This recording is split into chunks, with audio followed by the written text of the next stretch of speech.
Të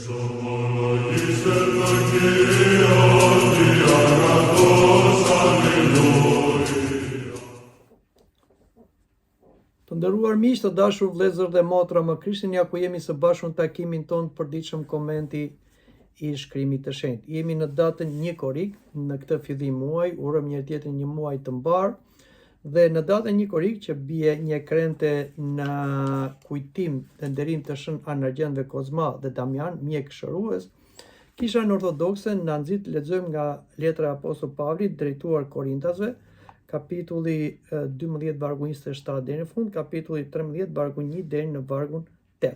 Le ta lexojmë këtë pjesë dhe ta komentojmë sipas hetërve. Dhe ju jeni trupi i Krishtit dhe gjymtyrët e tij veç e veç. Dhe Perëndia i vuri disa në kishë, së pari apostujt, të dytë profet, së treti mësues, pastaj vepra të fuqishme, pastaj dhuntitë e shërimit, të ndihmës e të qeverisjes dhe të larmive të gjuhëve. A janë të gjithë apostuj, a janë të gjithë profet, a janë të gjithë mësues, a kanë të gjithë dhuntinë e veprave të fuqishme, a kanë të gjithë dhuntinë e shërimeve, a flasin të gjithë gjuhë të ndryshme, a interpretojnë të gjithë. Po kërkoni me zemër të zjarrt dhuntinë më të mira dhe unë do t'ju tregoj një udhë shumë më të lartë. Po të flisa gjuhët e njerëzve dhe të ëngjëve dhe të mos kisha dashuri do të bëhesha si një bronz që kumbon ose si cimbali që tingëllon. Dhe sikur ti kisha dhuntinë e profecisë dhe të dija gjithë misteret dhe mbar shkencën, dhe të kisha gjithë besimin sa duaja nga vendi malet, por mos kisha dashuri, nuk jam asgjë. Edhe sikur të ndaja gjithë pasuritë e mia për të ushqyer të varfrit dhe ta jepja trupit tim që të digjej, e të mos kisha dashuri, nuk do të vlente asgjë. Dashuria është e durueshme, plot mirësi. Dashuria nuk ka smir, nuk vën në dukje, nuk krekoset, nuk sillet në mënyrë të pajishme, nuk kërkon të sajat, nuk pezmatohet, nuk dyshon për keq. Nuk gëzohet për padrejsinë, po gëzohet me të vërtetën. I duron të gjitha, i beson të gjitha, i shpreson të gjitha, mban çdo gjë. Dashuria nuk ligështohet kur, po profecisë shfuqizohen, gjuhët pushojnë dhe njohuria do të shfuqizohet. Pra kjo është pjesa që lexojmë nga letra e Apostullit Pavlit. Le ta fillojmë me kapitullin 12, vargu 27 deri në fund. Lexojmë vargun e parë për kapitullin e 12, pra vargu 27, do ju jeni trupi i Krishtit dhe gjymtyrët e tij veç e veç. Shënjau Gojarti thotë se Apostulli Pavli nuk thotë se ju jeni një shoqat, por trupi i Krishtit. Kjo tregon bashkimin e thellë me Krishtin dhe me njëri tjetrin. Asgjë gjymtyr në këtë trup nuk është e ndarë. Shën Agustini Hipos shton se Krishti është kreu, ndërsa besimtarët janë gjymtyrët. Prandaj kur një pjesëtar vuan ose gëzohet, gjithë trupi merr pjesë. Sot në kish nuk ka të krishterë të pavarur. Ne duhet kuptojmë se besimi jetohet në komunitet. Nuk mund të jemi një krishter i vetëm. Një krishter i vetëm nuk është krishter i vërtet ose i krishter i mirëfillt. Por le të vazhdojmë lexojmë në vargun 28 dhe Perëndia i vuri disa në kish, së pari apostujt, së dyti profet, së treti mësues, pastaj vepra të fuqishme, pastaj dhuntitë e shërimit, të ndihmës e të qeverisjes dhe të larmive të gjuhëve. Në këtë varg na tregohet listimi i gjithë shërbimeve brenda kishës. Shënjau Gojarti vëren se renditja nuk tregon nderin personal, por dobin e këtyre shërbimeve në kishë. Apostujt janë të parë sepse themeluan kishën. Profetët shpjegojnë vullnetin e Perëndisë, mësuesit ruajtën doktrinën e drejtë. Mrekullitë dhe shërimet janë dhunti, por nuk janë më të rëndësishme se mësimi dhe e vërteta. Do të dimë se mrekullitë dhe shërimet më tepër janë për ata që nuk kanë një besim ose që të zgjohet besimi. Çdo shërbes është një dhuratë e Perëndisë në kishë, nuk duhet kërkojmë lavdi personale, por shërbim. Dhe po ashtu dhe madhështia jonë nuk është nga, si them, cilësia e shërbesës, por nga mënyra si ne shërbejmë. Le të flasim dhe për vargjet më poshtë, vargu 29 dhe vargu 30 i kapitullit 12. A janë vallë të gjithë apostuj? A janë vallë të gjithë profet? A janë të gjithë mësues? A kanë të gjithë dhuntinë e veprave të fuqishme? A kanë të gjithë dhuntinë e shërimeve? A flasin të gjithë gjuhë të ndryshme? A interpretojnë të gjithë? Apostulli Pavli bën disa pyetje dhe Shënjau Gojarti përgjigjet që jo. Perëndia nuk jep të njëjtin dhunti të gjithë, sepse ndryshe nuk do funksiononte kisha, institucioni. ashtu si një trup ka gjymtyr të ndryshëm me funksione të ndryshme. Prandaj, kjo është ndarje që bën Perëndia brenda kishës, shkatron edhe krenarin dhe zilin. Që do me thënë, jo çdo njeri i ka të gjitha. Apostujt, profetët, mësuesit, shëruesit, pra të gjithë kanë nga një dhunti të Shpirtit të Shenjtë. Dhe kjo bën që ne kemi nevojë për njëri tjetrin. Prandaj edhe Zoti me urtësinë e tij nuk ja jep një personi të gjitha dhuntit, sepse rrezikon të bjerin nga egoizmi dhe nga krenaria, por i ndan këto dhunti brenda kishës, brenda trupit të Krishtit, ku neve të përulemi të kemi nevojë për njëri tjetrin. Sepse ai që mëson ka nevojë për atë që shëron, po ashtu edhe ai që drejton. Prandaj nuk duhet të masim vlerën tonë me dhuntinë e të tjerëve, pra të kemi zili dhe çmirë, secili ka një dhunti dhe ai duhet ta bëjë atë në shërbim të kishës. Çdo dhunti brenda kishës është dhuratë e Shpirtit të Shenjtë, është e menaxhuar nga Perëndia dhe duhet vlerësuar dhe respektuar. Prandaj duhet kemi shumë kujdes, sepse ndonjëherë ne na kap një lloj ego, krenarie, duke parë disa dhunti më shumë se tjerët dhe duke në vlerësuar. Jo, çdo dhunti brenda kishës është një funksion i domosdoshëm. Dhe e thash dhe përsërisim që vlera nuk është nga dhuntia, se dhuntia është e Zotit. Vlera është nga mënyra se si jetojmë dhe si i vëmë në punë këto dhunti të Zotit për komunitetin. Dhe jemi në vargun 31, që është i fundit për kapitullin 12, por kërkoni me zemër të zjarrt dhuntin të më të mira. Dhe unë do t'ju tregoj një udhë shumë më të lartë. Udha më lartë është dashuria që ne do ta shikojmë më poshtë. Shën Grigori i Madh thotë se të gjitha virtutet marrin jetë vetëm përmes dashurisë. Pra, qëllimi i jetës së krishterë nuk është të kemi dhunti të jashtëzakonshme, por të mësojmë të duam.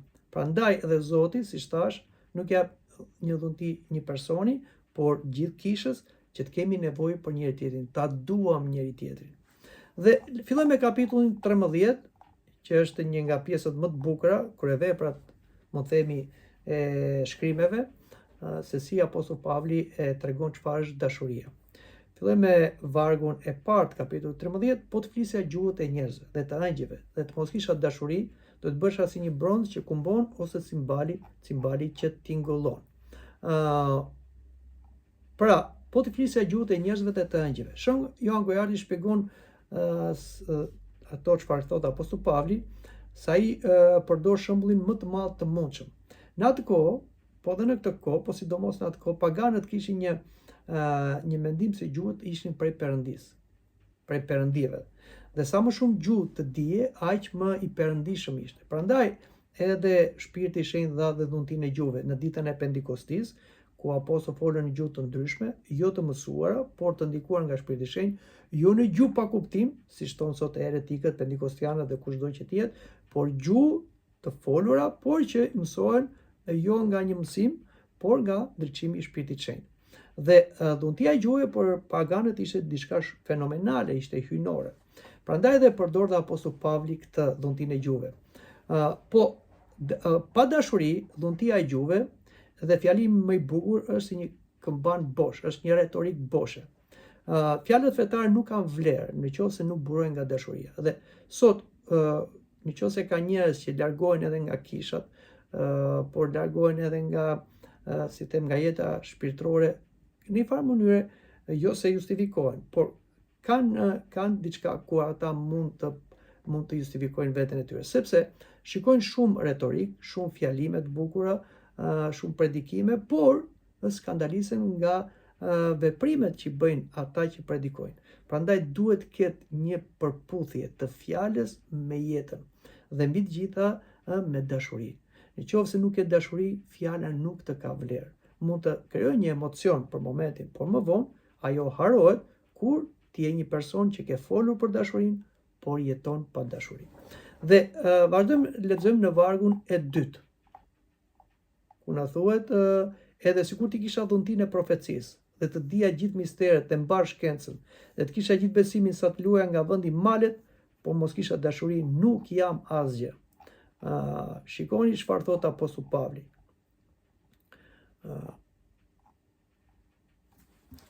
Këtë na shpjegon dhe Shën Agustini. Thotë se dhe njohuria më e madhe nuk shpëton pa dashuri. Besimi që bën mrekulli nuk është i njëjtë me dashurinë që bashkon njeriu me Perëndin. Pra, vërtet mund bëjmë mrekulli, sa mund lëvizjet dhe malet, por ajo çfarë është më e madhja që e nxit një njeri të bashkohet me Perëndin e dashurisë është dashuria jonë. Në qoftë se ne duam të afërmin, tregojmë se duam Perëndin. Dhe ai që do të afërmin do Perëndin, ato të ngjithori Johan. Prandaj, dashuria është dhurata më e madhe dhe kush ka arritur në dashuri nuk ka nevojë për gjëra të tjera. Ne mund të dimë sot shumë gjëra për fen. Megjithatë, të mos jetojmë sipas saj, sepse jetojmë pa dashuri. Dhe kur flasim pa dashuri, dashuri konkrete ndaj të afërmit, sepse si thotë Shën Johani, ti thua e dua Zotin, por nuk e do të afërmin. Ti gënjen thot, se si thua e dua Zotin që nuk e sheh dhe nuk e do të afërmin që ti e sheh për ditë. Prandaj, dashuria e Zotit tregohet në dashuri për të afërmin. Nëse ne jetojmë pa dashuri për të afërmin, edhe fjalë të mëdha themi dhe mrekullit hiperbolike të bëjmë, prap jemi të pavlerë. Dhe vazhdojmë dhe lexojmë në vargun e 3 ku na thuhet: edhe sikur të ndaj gjithë pasuritë e mia për të ushqyer të varfrit, dhe të jepja trupin tim që të digjej, e mos kisha dashuri, nuk do të më blente asgjë. Pra, edhe ndaj gjithë pasurinë. Shën Jan Gojar thotë se edhe lëmosha ose edhe martirizimi mund të bëhet për lavdi personale, për ego, dhe jo nga një dashuri e sinqertë për Zotin dhe për tjetrin. Vetëm dashuria e bën flijimin të pranueshëm. Prandaj, ka dhe raste, dhe ne duhet çuditemi edhe në jetët e shenjtorëve ose në sinaksare, që ka raste për shembull që dikush arriti të shkojë në martirizim, por të bëj durim, kur ai nuk e fali vllajën e vet, mbajti armiqësi, u largua hiri dhe e mohoi Krishtin, edhe pse kishte duruar gjithë ato tortura. Pra, nëse ne nuk kemi dashuri që fal, ajo na mohon edhe vetë besimin ton dhe shpëtimin ton. Perëndia shikon motivin e zemrës, jo vetëm veprën. Është shumë e rëndësishme kjo. Gjithmonë duhet të nisemi nga një motiv i mirë, një motiv me dashuri të sinqertë për Zotin dhe për të afërmin. Atëherë gjërat bëhen mirë. Dhe vargun 4 na thuhet: dashuria është e durueshme, plot mirësi, dashuria nuk ka smije, nuk vën në dukje, nuk kërkoset. Tani Apostull Pavli na bën një skaner. Çfarë është dashuria? Sepse shpesh njerëzit kanë ide të gabuar për dashurinë. E shikojnë atë relative, jo absolute, dhe e shikojnë shpesh në interesin e tyre ose të njerëzve të afërm të tyre. Por dashuria është një dashuri e vërtetë që zbret nga Perëndia, që është dashuri dhe është një dashuri pa kushte. Durimi është shenja e parë e dashurisë. Mirësia nuk mjaftohet të mos bësh keq, por të bësh mirë. Zelia dhe krenaria janë armiq të dashurisë. Pra, këto na thot Apostull Pavli. Sot dashuria shihet në mënyrë se si sidhemi me njerëzit në vështirësi. Pra, nëse duam të kuptojmë kemi dashuri apo jo, si do reagojmë në njerëzit që janë në nevojë, të cilët mund të jenë njerëz të çfarëdoshëm ose njerëz që ne nuk e njohim, por janë afër nesh dhe në nevojë. Pra, nëse ne do reagojmë ndaj tyre sikur kemi njerëzit tanë të afër, sigurisht vetja jon, atë kemi dashuri dhe të mbajmë atë dashuri. Por nëse ne jemi indiferent, ne kemi gënjur veten, jemi si ai bronzi që kumbon ose si cimbali që nikollon dhe asgjë më tepër, dhe nuk kemi asgjë, sepse nuk kemi dashuri të vërtetë. Vazhdojmë edhe lexojmë në vargun tjetër, në vargun 5. Nuk sidhet në mënyrë të pajishme, nuk kërkon të sahet, nuk pezmatohet, nuk dyshon për keq. Vazhdon Apostull Pavli na tregoj se çfarë është dashuria. Nuk kërkon të sahet dashuria. Shën Agustini thotë se dashuria kërkon të mirën e tjetrit përpara interesit personal. Nuk mban mend fyerjet, por është tolerante, fal. Falja është një nga provat më të mëdha të dashurisë. Pra, nëse ne jemi gati për të falur dhe për duruar gabimet e tjerëve, fyerjet e tjerëve, tregojnë se vërtet kemi dashuri. Jemi në vargun e 6, ku na thuhet: nuk gëzohet për padrejtësinë, por gëzohet me të vërtetën. Përsëri, Apostull Pavli na tregon se dashuria nuk gëzohet për padrejtësinë. Dashuria nuk kënaqet kur armiku yt bie.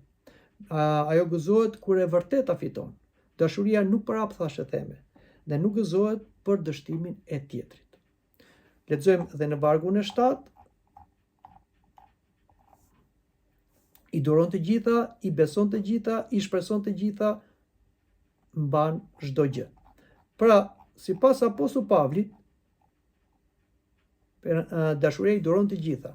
Shoni Angu i Artit thot se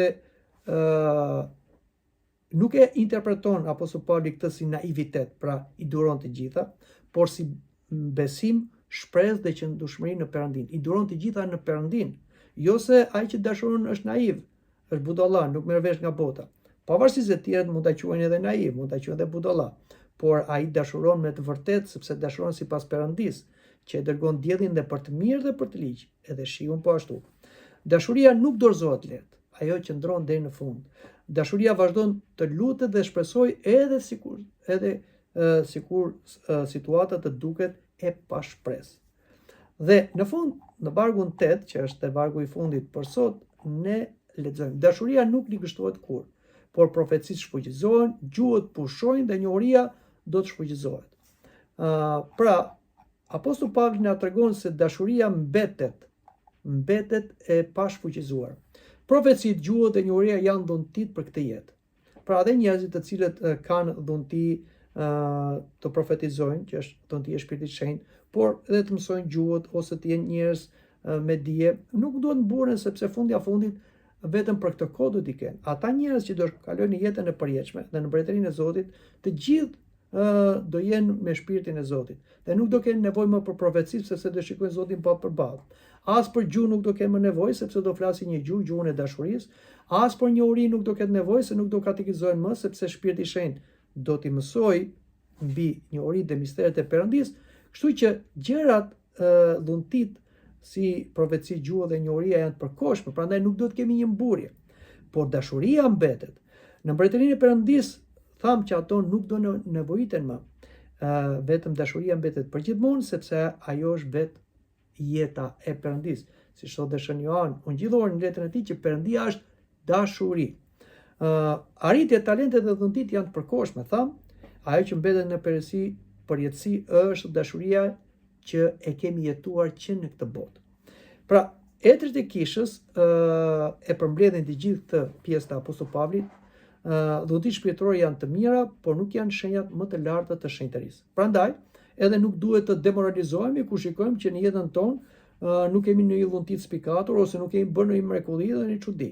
Jo, kjo nuk do të thotë se ata që i bëjnë këto gjëra ata janë më të shenjtë ose më të privilegjuar. Përkundrazi, ne kemi për shembull jetën e Shën Johan Parense Pakzor. Ai nuk bën ndonjë mrekulli, por është shenjtori më i madh ndër shenjtorë. Dhe shumë shenjtorë të tjerë, të cilët nuk bën gjëra të spikatura, por ata treguan dashuri, falje për armikun, durim. Dashuria është udha shumë e lartë, sepse ajo jep vlerë çdo dhuntie dhe çdo vepër. Një krishter nuk matet nga mrekullitë që bën, tham, por nga sa i ngjan ai Krishtit në dashuri, porositë, durim dhe shërbim ndaj tjerëve. Kjo mbetet po aq e vërtet edhe për kishën që është sot, siç ishte edhe për kishën në Korint. Prandaj, të dashurit krishterë, le ta kemi gjithmonë parasysh këtë fjalë të Apostullit Pavlit dhe këtë him të dashurisë për ta pasur një skaner dhe për ta pasur dhe një provë që neve duhet të provojmë veten. Kemi apo jo dashuri sipas Zotit. Mendoj që këtu ta mbyllim për të takuar në takimin tjetër. Deri atëherë, mirupafshim.